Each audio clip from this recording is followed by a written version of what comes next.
法国女孩刚到达台湾，有人帮她拿行李，让她感到非常惊讶。And people were just helping me. They weren't even. They would just help me carry my stuff, and I was like, "That's so nice, thank you." 法国Zoe已经住在台湾7个月了。I've been here for 7 months. 而且她在法国的时候，很多她朋友都有去过台湾，然后说台湾很好。And I discovered that a lot of my friends somehow spend time in Taiwan. 原本反对女儿来台湾的法国妈妈，来台湾之后为什么开始喜欢台湾？ She really liked it. Now she's like, "Hey, when can I come back?" 法国女孩住在韩国之后，为什么觉得在台湾生活比较好？ I did an exchange program in South Korea. 我们来一起看法国Zoe的故事。Hi, my name is Zoe. I'm French. I came to Taiwan at the end of August 2024. I've been here for 7 months now, and I am a student. I'm doing my master's degree. How did you know about Taiwan in the first place? I didn't know much about Taiwan. I learned about it mostly through history, geography class when I was in high school, but I didn't know anything about the country. And my home university in France has a few different programs where you can do exchange programs or dual degrees, and that's how I learned about it more. Okay. And did you have like any friends who come here before or not? Yes, actually, once I decided that I was interested in the program that I'm currently doing, I asked around and I discovered that a lot of my friends somehow spend time in Taiwan.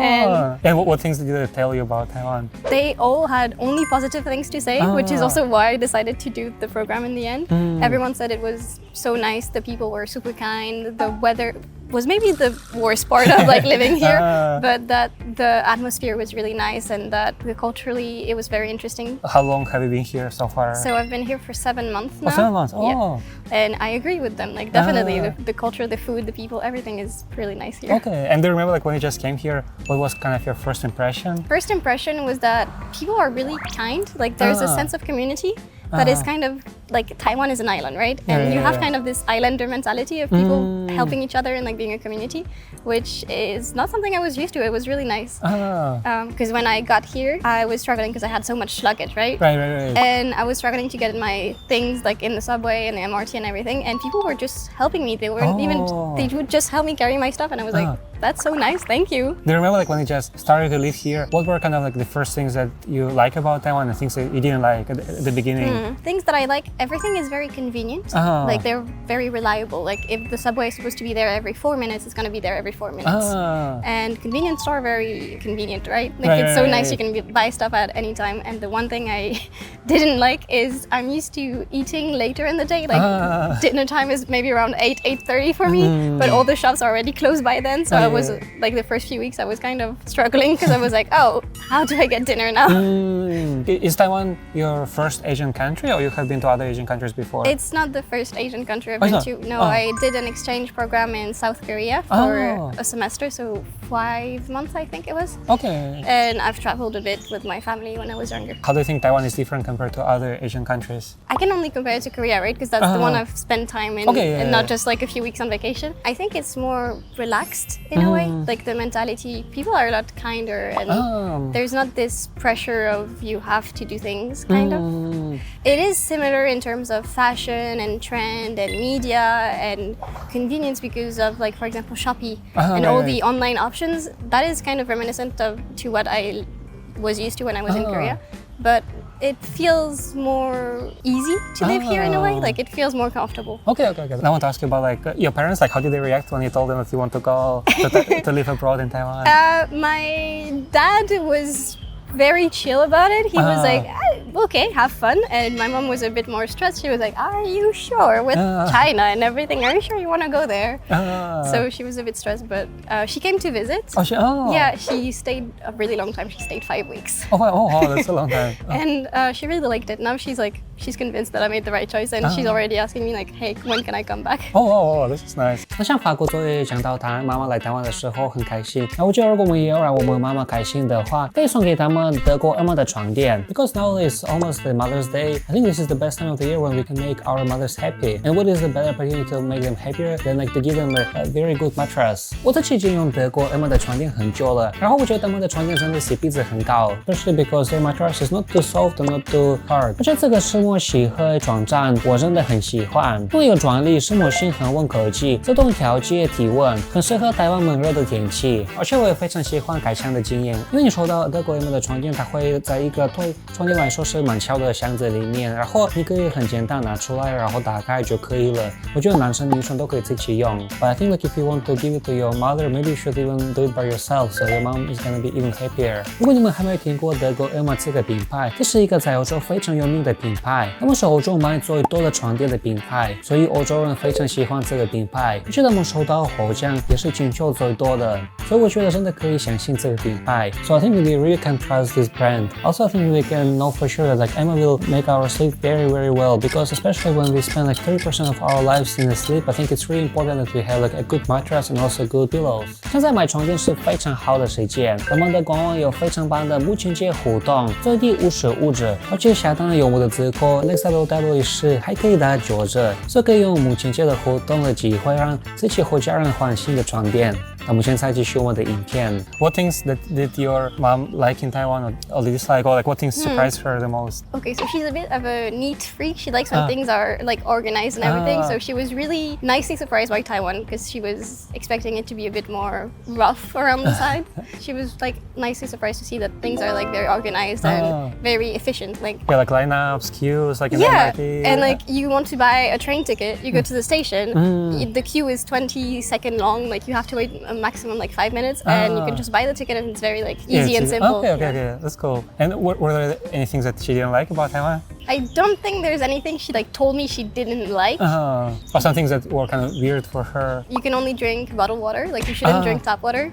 Oh yeah. That's like just a little of a learning curve because she's not used to that. Was there any crazy stories that happened to you like so far? Oh, there are a few actually. The first one is we went to Kenting with 2 friends for 10/10 for National Day. Oh yeah. It was like the whole organization of this trip was kind of shady. Like we missed the train. Like stuff happened, but I ended up arriving in Kenting before them. So I was waiting for them and I was kind of exploring the city. I was taking pictures, so I had like my little tripod and I was taking pictures of the scenery with me in the picture. And then I turn around and I see, and there's a man that is taking pictures of me while I'm taking pictures of myself. And I was kind of like, what is happening right now?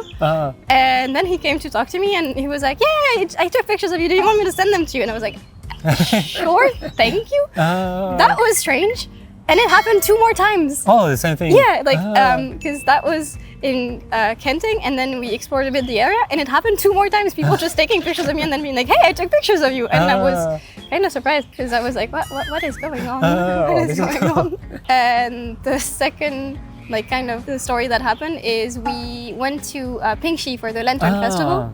So that's actually a really like positive story. And we had rented a room in a hotel, but not in Pingxi, in Shifen, because Pingxi was like fully booked out and everything. And we were trying to figure out how to go from Pingxi to Shifen to like drop our luggage and then come back for the festival. We were struggling because my my Mandarin is really poor, and the person we were trying to talk to wasn't super comfortable in English. So people saw us struggling and they came to help us, and they were like, oh, just come with us. And they had tickets for the festival, which we didn't manage to get. And we talked and like sympathized with them and like became friendly, and they invited us to come with them to the Pingxi Lantern Festival, and we got to release a lantern. So that was like amazing. We were super grateful that they spent time with us. So they were Taiwanese or foreigners as well? No, they were Taiwanese. Oh, Taiwanese. Oh, okay. Yeah. Oh, this is cool. And is there anything that you saw in Taiwan, like for 7 months, that you think it would be cool to have back in your home country? There are a few things I would like. The Ubike system is really nice.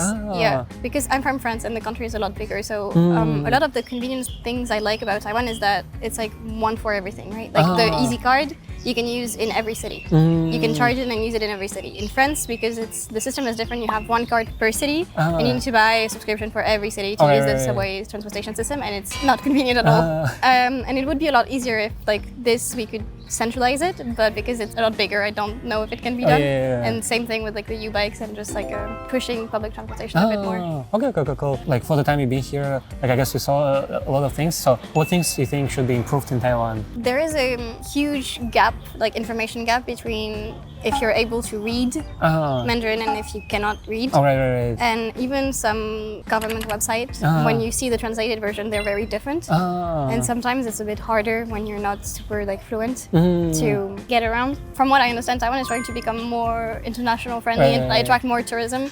So I think that's one thing that could be improved on to like facilitate that. Yeah, that's probably the main thing. Okay. Do you have like any cultural misunderstandings that you feel like, oh, this is how it is, but then like it's actually not, and then like you have some kind of like awkward situation about it? I don't know. I don't know if it's like a miscommunication, but I guess it's one thing that I was surprised by is Taiwanese don't do small talk. So at first when I was trying to like get friendly with my clients, I would try to ask them, how was your day? And they would look at me like, it's good, but why are you asking kind of vibe. And I was just like, oh, okay, so you just go you there don't do that. Okay, you don't do that. Because you mentioned like the working culture, so how do you think the working culture is different? So I see it through my friends that are already working and through like university a bit.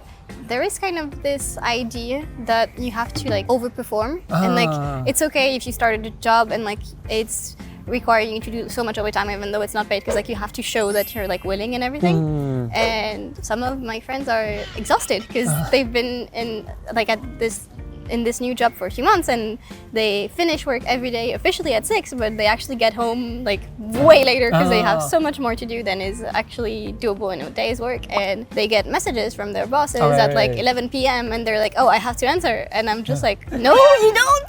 Why are you doing this? And they're like, oh, because like they gave me a job, so I'm grateful, kind of. And yes, but you're supplying your labor. Like they are grateful for you too. Like it has to be balanced. You can't just be exploited. So do you think you would be able to work in Taiwan or no? I don't know. I don't know. I'm considering it, but I think it depends on the company. The last question I want to ask you is like, if you had a chance, what things about Taiwan would you change? Definitely the weather. We had 2 typhoons in October, and then there was hail. Like 2 weeks ago, 3 weeks ago. I was wholly unprepared for the weather. I was so naive because everyone told me like, yeah, the weather, like it's super hot, it's super humid, so you don't even need a coat. Right, like the winter. And this winter was kind of cold actually, and I got surprised by that. Also, I did not account for the fact that it's humid in winter. So cold weather when it's humid is so much worse than when it's like dry, because it's seeping under your clothes. It feels like it's chilling you to the bone. Taiwan is not, like the infrastructure is not made for cold weather, right? Like most places don't have heaters. Like my university doesn't have heaters. So we would actually need to put on more layers when we were going to class than when we were outside. And I was just like, it's 8 a.m. and it's like 8 degrees. What do you guys expect us to remember from this class? So yeah, definitely the weather. Okay, cool. So yeah, thank you for sharing. Thank you. And now let's say bye-bye together, okay? Bye-bye.